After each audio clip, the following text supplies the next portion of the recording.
News കാർഡിലേക്ക് സ്വാഗതം. Railway മാതൃകയിൽ ഇരുചക്ര വാഹനങ്ങൾ സംസ്ഥാനത്ത് എവിടെയും എത്തിക്കുന്നതിനായിട്ട് ബൈക്ക് എക്സ്പ്രസുമായി എത്തിയിരിക്കുകയാണ് KSRTC. പുതിയ വരുമാന സാധ്യതകൾ കണ്ടെത്തുന്നതിന്റെ ഭാഗമായിട്ടാണ് നിലവിൽ റെയിൽവേയുടെ മാത്രം കുത്തകയായ മേഖലയിലേക്ക് KSRTCയുടെ കടന്നുവരവ്. പ്രാഥമിക ഘട്ടത്തിൽ വർക്ക്ഷോപ്പ് വാനുകൾ രൂപമാറ്റം വരുത്തിയാണ് ഇരുചക്ര വാഹനങ്ങൾ കൊണ്ടുപോകുന്നതിന് സംവിധാനം ഒരുക്കുന്നത്. തിരുവനന്തപുരം പാപ്പനംകോടുള്ള സെൻട്രൽ വർക്ക്ഷോപ്പിൽ നിന്നും മേഖലാ വർക്ക്ഷോപ്പുകളിലേക്ക് നിരന്തരം സ്പെയർ പാർട്സുമായി വർക്ക്ഷോപ്പ് വാനുകൾ ഓടുന്നുണ്ട്. സ്പെയർ പാർട്സുകൾ നിറച്ച ശേഷം ഒഴിവ് വരുന്ന ഭാഗമാണ് ബൈക്കുകൾ കൊണ്ടുപോകുവാനായി ക്രമീകരിക്കുക. ഒരു വാനിൽ ചുരുങ്ങിയത് ഒരു 10 ബൈക്കെങ്കിലും കൊണ്ടുപോകാനുള്ള സൗകര്യമുണ്ടാക്കും.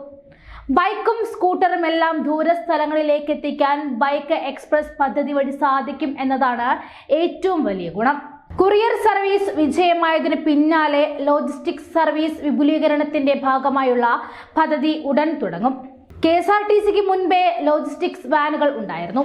ആ മാതൃകയിലും രൂപത്തിലുമായിരിക്കും പുതിയതും തയ്യാറാക്കുക.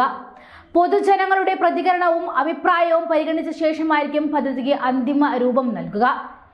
പ്രത്യേക വാനുകളിലാകും ഇരുചക്ര വാഹനങ്ങൾ എത്തിക്കുക. പഴയ ബസ്സുകൾ ഇതിനായി ഉപയോഗിക്കും. നിരക്ക് ഇതുവരെ നിശ്ചയിച്ചിട്ടില്ല.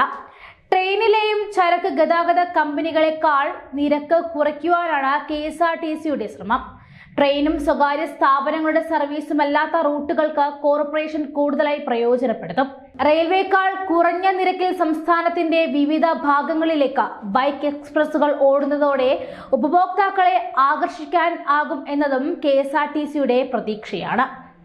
റെയിൽവേയിലേതുപോലെ നടപടിക്രമങ്ങളുടെ നൂലാമാലകളില്ലാതെ വേഗത്തിൽ പാഴ്സൽ കൈമാറ്റം നടത്തുവാനാണ് KSRTC ലക്ഷ്യമിടുന്നത്. ആദ്യഘട്ടത്തിൽ 2 വാഹനങ്ങളാണ് ബൈക്ക് എക്സ്പ്രസുകളായി രൂപമാറ്റം വരുത്തുന്നത്.